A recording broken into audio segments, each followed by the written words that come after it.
How do you feel when you switch to Geico and save on your car insurance? It's like going to work on Thursday morning and thinking to yourself, just one more day until Friday. But then somebody walks into the elevator and says, Happy Friday! Then you check your phone quickly and discover today is actually Friday. So yes, happy Friday, random stranger in the elevator. Happy Friday indeed. Yep, switching and saving with Geico feels just like that. Get more with Geico. The Whistler.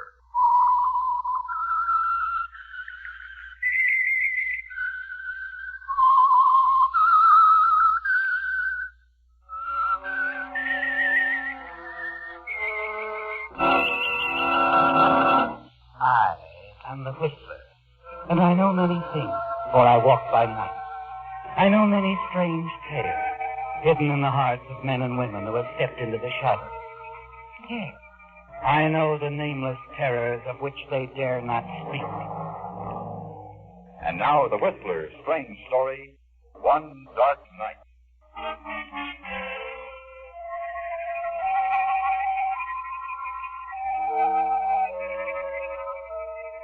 Though it was only 8 o'clock in the evening, it was quite dark, and the houses along the tree-lined suburban street were quiet.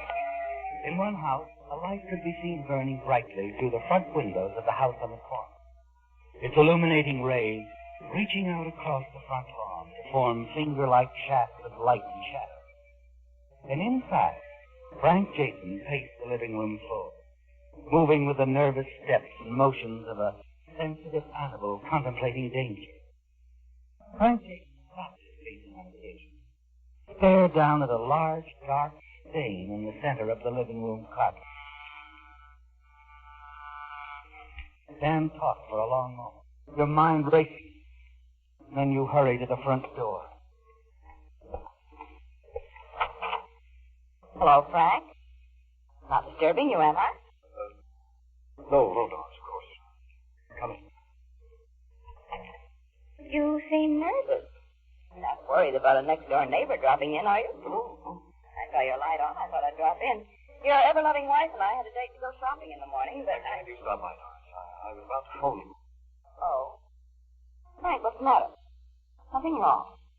It's about Cora. Do you have any idea where she could be? Not home? No. I haven't seen her since this morning when I left for the office. You haven't? That's strange. What do you suppose... Did you see her today? Around 10 this morning. Coffee. That's when we planned to go shopping tomorrow. I came by to tell her I couldn't make it. Worried, Doris. Worried sick. I've called everywhere. Wait a minute. Would she have gone to see her sister? I thought of it first thing. She does that often. Takes off without telling me. But she usually calls me when she gets there.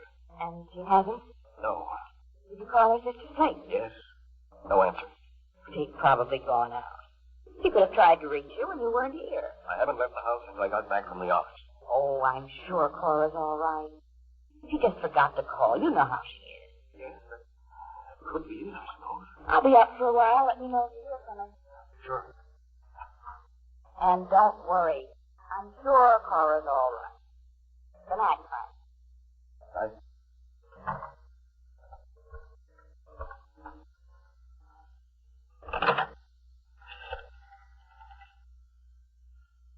Hello, operator. Give me the police department.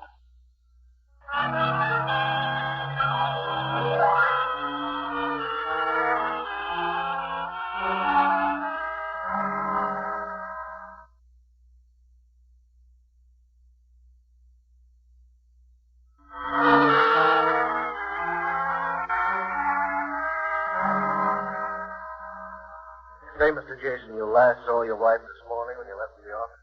Yes, that's right, Lieutenant. She didn't mention her plans for the day or the evening. No? What time did you get back from the office? Around 3:30 or so, and a bit earlier than usual. Oh? Any reason for that, Mr. Jason? Well, yes, I thought it'd be nice if Cora and I drove out to the beach house for the weekend. Beach house? We have a little place at Shelton's Cove for summer vacation. Weekend. Yeah, I see. So you got here around 3:30. And there was no note, message of any kind? No. Well, it's still early, only 8:30. You'll probably hear from her. It's not like her, Lieutenant.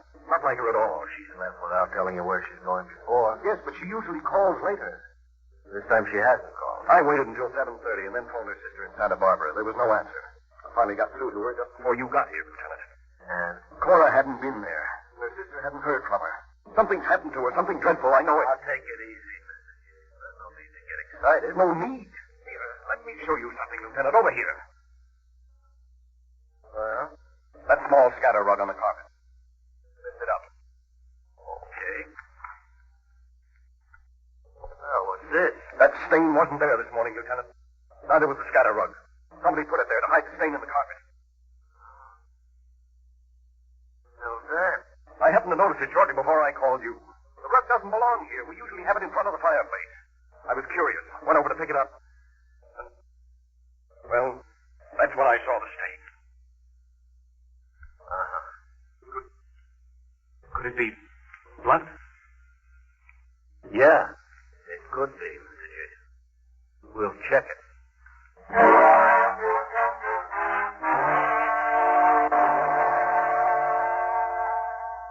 kaleidoscope of thoughts and reactions go crisscrossing through your mind now, don't they, Frank? As you wait with the lieutenant for his men from the police lab to arrive. Go about their intricate, methodical check work. You watch them for a while and then wander out to the kitchen. Discover that your hand is trembling as you light a cigarette. You're not thinking of the men in the living room, are you, Frank? Not at this moment, as you stare out the window in the darkness of the garden and back. And then your thoughts are interrupted by the appearance of the lieutenant at your side. Mr. Jason? Yes. I have the report. Is it? Yeah. Blood. Oh, I was afraid of that. This description of your wife, Mr. Jason. Dark hair, 38 years old, 5 feet 4, weight approximately 118 pounds. Yes? I'd like to have you come down to headquarters with me. Down to the morgue. The morgue? Body of a woman answering this general description. Was found in the bay several hours ago. You mean you think it might be? Yeah. And then again, it might not be. Well, Mr. Jason, do you feel up to it? Yes. Yes, of course.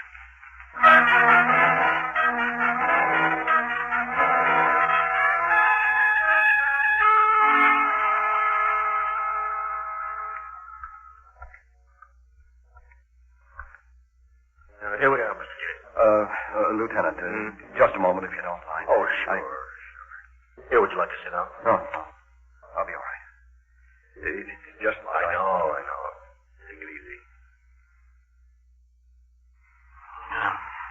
All right, I guess I'm ready. Let's get it over with.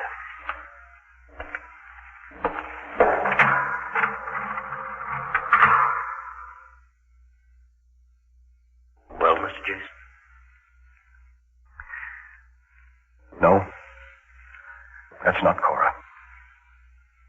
Thank heavens it's not Cora.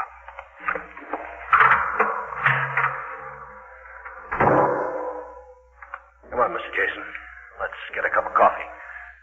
Thanks, Lieutenant. I could use one.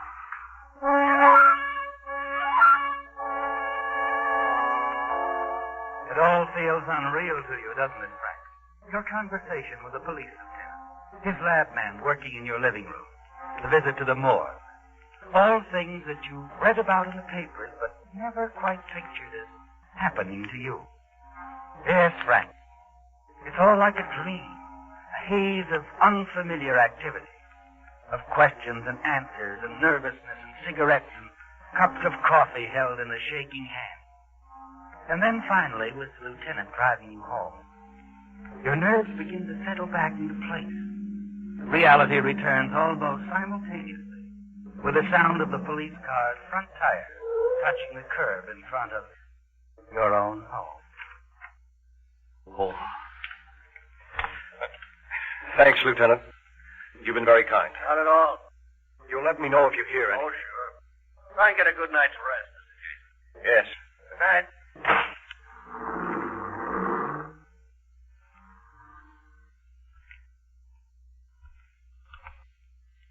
Hello, Frank. What?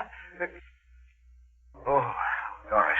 Saw you leaving the police car a while ago. Yes, I called them about Cora. I'm afraid something has happened to her. Of course something's happened to her, Frank. What? She's dead, isn't she? Only the two of us know where she is. I don't understand. She's in your back garden where you buried her 2 hours ago. Right, darling?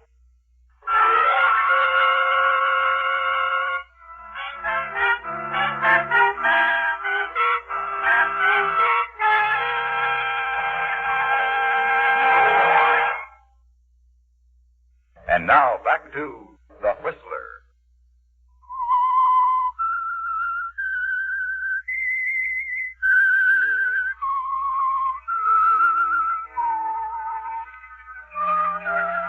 The feeling of a nightmare returns quickly, doesn't it, Frank? In the swift, accusing words from Doris Martin, your next-door neighbor. She saw you, didn't she? Saw you bury your wife, Cora, in the garden in back of your house. And now the dread secret has to be shared. Yes, Frank. The momentary safety you sensed as you said goodnight to the police lieutenant is gone. Wiped away. Even more shockingly because of the calm, assured serenity of the softly smiling, attractive young woman standing before you. You turn mechanically and move toward the house. And Doris Martin turns too, shadow-like and strangely a part of you now, as she follows you inside. You see, Frank, I came over late this afternoon to talk with Cora about the shopping trip we planned. The back door was open.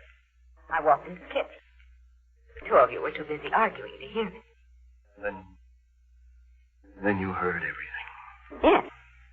The money you were talking about, the old lady's $35,000, that was Mrs. Faraday, wasn't it? Yes. It was Mrs. Faraday.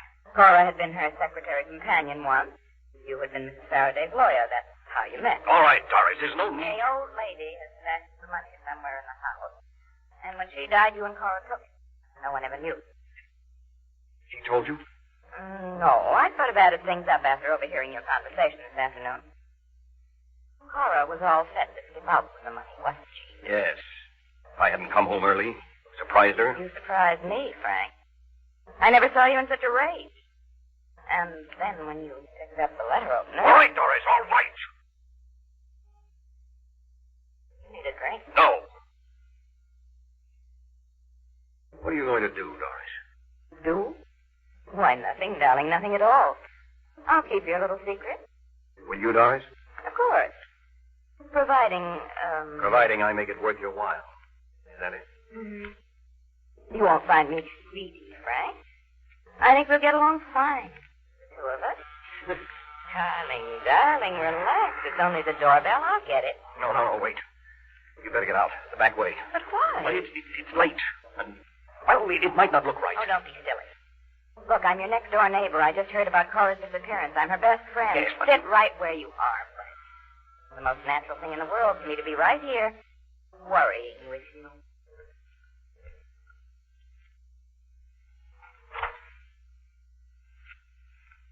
Oh, hello. Well, evening.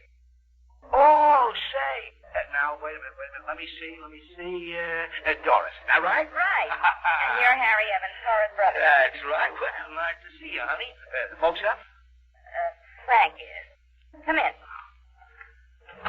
Well, hiya, Frankie. How's the boy? Hello, Harry. How have you been? Oh, great. Just great. I thought you were out of town. Well, I just got in. I'm on the way to San Diego. Saw a light on. Thought I'd stop by and see you kids first. Where's Cora? Is she asleep? She's not here. Huh?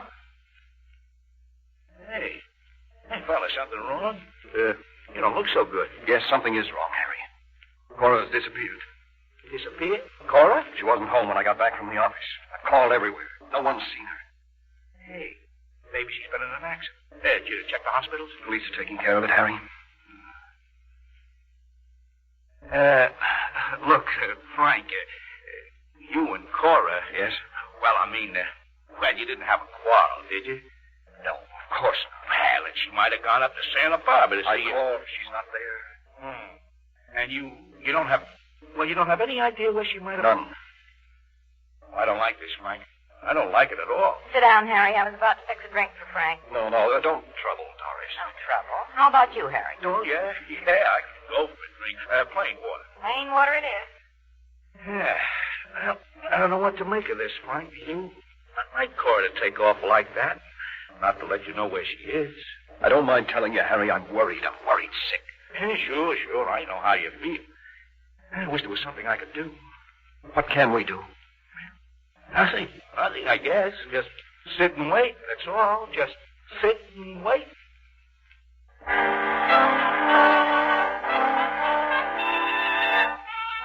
Harry's sudden appearance at the house is something to wonder and worry about, isn't it, Frank? Yes. You haven't seen or heard from him in weeks. And yet tonight of all nights, here he is, sitting in the easy chair across from you, eyeing you curiously, not saying much now, sipping his drink slowly, a strange expression on his face. And your fears mount and your mind becomes more and more uneasy and restless as the minutes go by. Finally, Harry places the empty glass down on the end table. Well, I think I'll shove off. Just let me know if you hear anything from Cora, huh? I'll be staying at the Ormond Hotel. Then you're not going on to San Diego? No, it can wait. I'll just stick around. Well, thanks for the drink. Good night, Harry. Nighty, Frank. I'll be seeing you. Good night, Harry. Well, you can relax now, darling. He's gone. No thanks to you. Why did you have to... Encourage him to stay? I just wanted to find out what was on his mind. You know, your dear brother-in-law is a big, fat liar. What? He said he got into town a couple of hours ago, didn't he?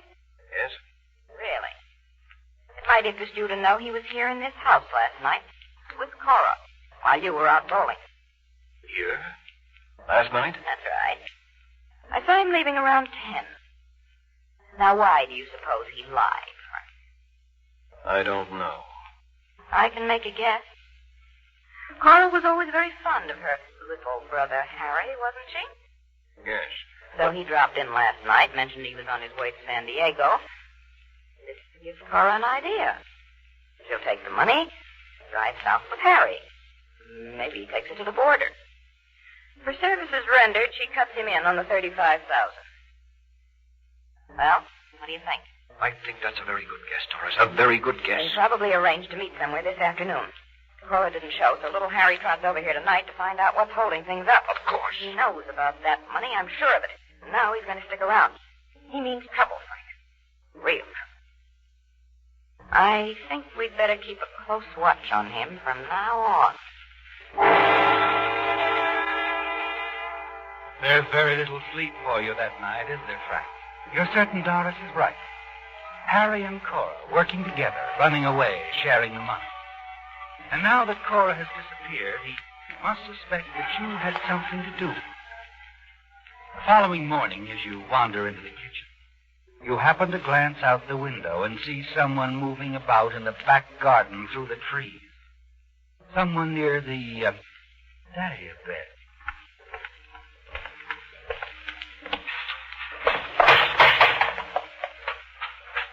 Yeah, morning, Frank. Oh, Harry. Yeah. You. Just dropped by to see if you'd heard anything from Cora. No. Not a word. Yeah. Well, I saw your bedroom curtains were drawn. I didn't want to disturb you. You wouldn't have. Rough night, huh? Well, I get my sleep myself, wondering about Cora. You know, where she could have gone to and why. Oh, cigarette, Frank? Thanks, no. I haven't had breakfast. I think I'll go back to the house. You coming? Yeah. Hey, you know, you fixed up your garden nice, Mike. Real nice. Well, I don't have too much time to work on it. Weekends, mostly. Well, still, you've done a nice job. I see you've changed the dahlia beds. Ground been turned over. Yes. Cora's idea. She likes dahlias. Uh-huh. Say, isn't that your... Yeah, the phone. Yes. That might be the police. I hope there's some news.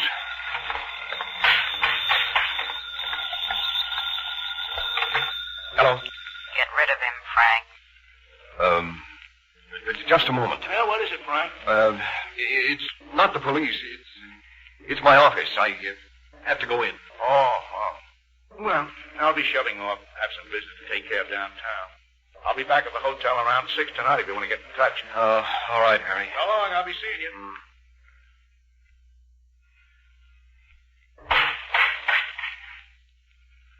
Doris, I'll be over. What did he want? I said I'll be over.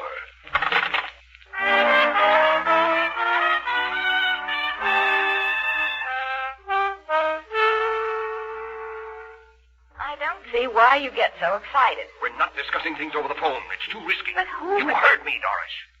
All right. So what did Harry want? He was asking about Cora. He noticed the flower bed I turned over. I think he suspects. Oh, don't be ridiculous. How could he? I don't know, but he suspects, I tell you. I see. Well, what are we going to do? I don't know, Doris. I don't know. I think the beach cottage is the perfect place for it, Frank. The perfect place for what? For Harry's little, accident. Don't you remember what happened out there less than a year ago? You mean the fire, the explosion? That's right. The old-fashioned lamp, Frank. Hanging on a pulley from the ceiling. The explosion it caused. That was an accident. Only this time it'll be on purpose. How could we get Harry out there? I'll call him at the hotel tonight. Tell him that is, the neighbors are worried about you. We think you've gone out to the cottage. Cora's disappearance has grieved you so. We're a little afraid of what you might do. That someone should be with you. Yes, I see. He gets out there, finds the cottage dark, lights the lamp. Our troubles are over, Frank.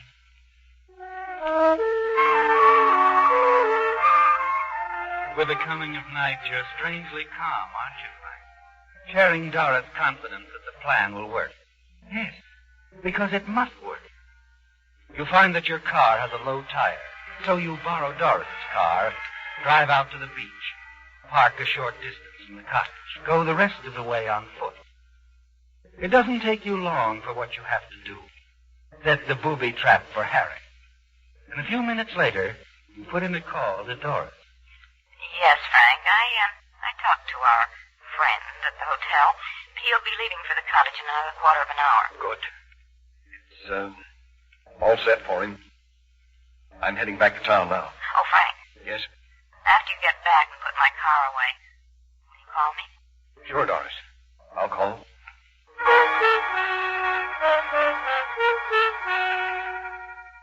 It's a few minutes past 7 when you return to your house. Harry will be leaving his hotel shortly, and then the short drive to the cottage, and it will be all over. Back home, you reach for the phone to call Doris when... Evening, Mr. Jason. Oh, Lieutenant. Come in. Just thought I'd drop by. Been in the neighborhood all afternoon, checking shops, stores. Well, then, there's been no news of Cora? Haven't turned up a lead yet. However, I put in a call to headquarters a few minutes ago. Seems they got word from a service station attendant out at the beach. What? Yeah. Thinks he saw a light at your beach cottage earlier tonight. Could have been a reflection of a car passing on the road, though he's not sure. Oh, he must have been mistaken. Yeah. Still, if you'd let me have the key, I'd like to run out there and have a look. Now? Yeah. I'll have a squad car pick me up. No. What? Well, I mean, I'll drive you out there, Lieutenant. Well, I really, it's no trouble, and I'd like to go. Now, please. Okay. I'll call headquarters, let them know where I'll be. I'll get my car out of the garage. You glance nervously at your watch as you start out of the house to the garage. You reach in your pocket for your car keys, and then remember you left them in your car. You've got to stall the lieutenant off, don't you, Frank? Yes. Harry is probably just leaving his hotel now, and it wouldn't do if you and the lieutenant reached the cottage before he did. Delay, Frank. 5 minutes or so. That's all you need. You reach your car, bend down, and unscrew the tire valve on the low tire. A few minutes later, the lieutenant joins you.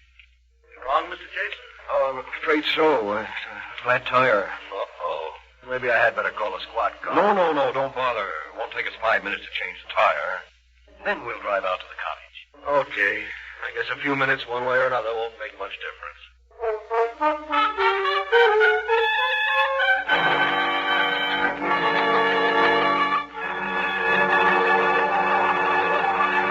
The Whistler will return in just a moment with the strange ending to tonight's story. And now back to the Whistler.